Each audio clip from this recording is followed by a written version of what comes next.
For a business analyst to be successful, I truly believe that there are certain requirements. One, you have to be curious and learn everything about the business that you're supporting. Ask a lot of questions.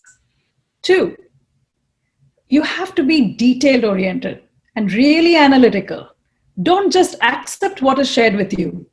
Review the data, but also look at the macro environment and any qualitative inputs that's going to add color to the data. Three, connect the dots on the problem and challenges, and then break up those complex problems into smaller, simpler sections, which is easier to resolve then. Four, you have to be a good communicator and a great collaborator. You need to be able to get information out of people. And five, most important, make sure you understand the problem that you're trying to solve and the desired outcomes. Then you can work through processes, data, systems, resources to identify the opportunities for improvement.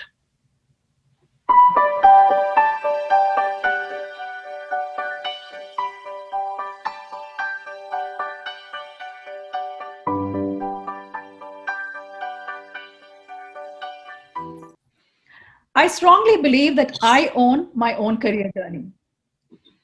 I've always believed that I need to get out of my comfort zone to learn, grow, and connect. So basically, my career journey has always been where every 3 to 4 years, I have looked for new opportunities. I take my learnings from my previous role and then see how I can leverage those skills in my new role, and along the way, learn new skills through the process. Just like businesses disrupt and innovate to stay relevant, it's really important for each one of us to do that as well with our own careers. And so my career projection has some common elements that I can leverage as part of my core strengths in each of these roles. But in every new role, I want to learn something new, get out of my comfort zone, and disrupt myself. That's the reason why I've made all these moves.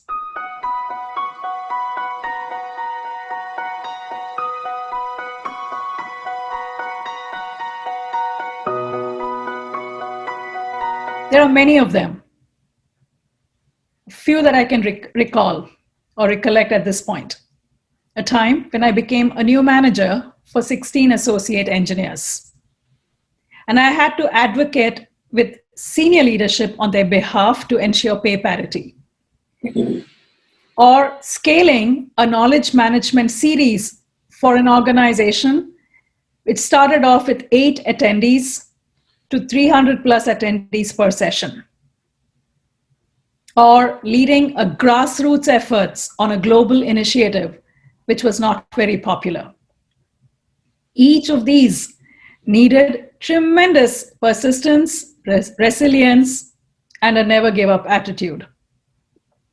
I learned a lot on these different situations and difficult situations, a lot about communications, collaboration, and the importance of building trusting relationships.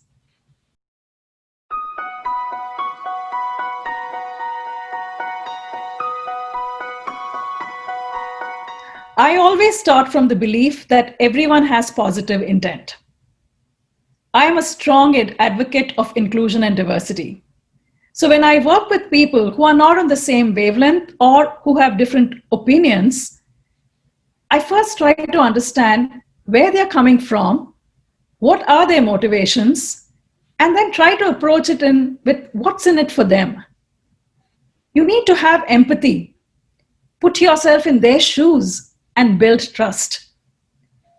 And I generally try to come up with win-win situations and solutions for the organization, because that is what is most important. It's not about me, it's not about them personally, but it's about how we are doing the best for the organization. And I have built my integrity with this approach.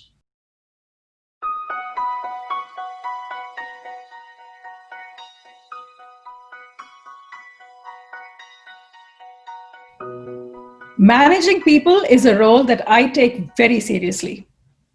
I'm open, and transparent with my team, and I expect the same from them as well. I will have their backs and I will set very clear expectations for them.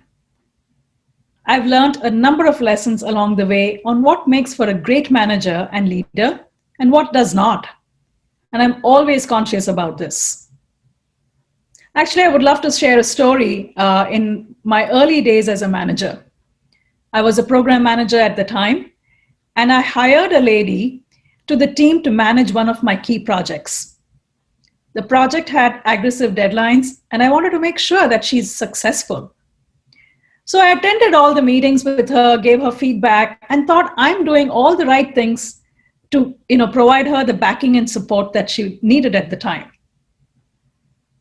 Till one Friday, she came to me and she said, this relationship is not working for her because she felt that I was micromanaging and not giving her the space to learn. I still remember that weekend because it was really hard for me to take that feedback, and I spent all weekend thinking about what can I do to change that situation.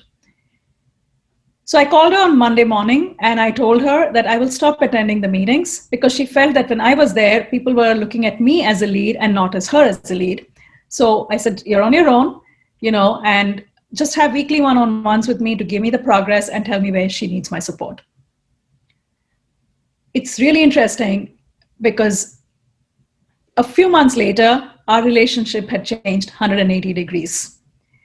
And after the project, she wrote a beautiful email to me and to my chain of management on the support and backing that I gave her to be successful. She also then shared with me in person about her reason for her insecurities during those early months was because she had been out of a job for a while and she was not sure whether she'll be able to do this job well, and she wanted to kind of get that on her own. And I was not helping by hovering over her.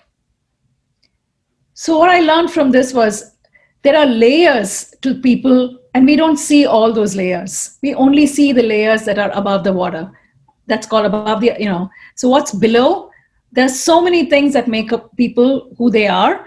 And it's really important for managers, for all of us to take the time to understand what our people need, what motivates them, what are their challenges, and help them be successful by leveraging their strengths. I am a mentor on not only Upwardly Global, but I'm also a mentor to a lot of other individuals, specifically to women, to people who are early in their career, and to professional immigrants, especially from Upwardly Global.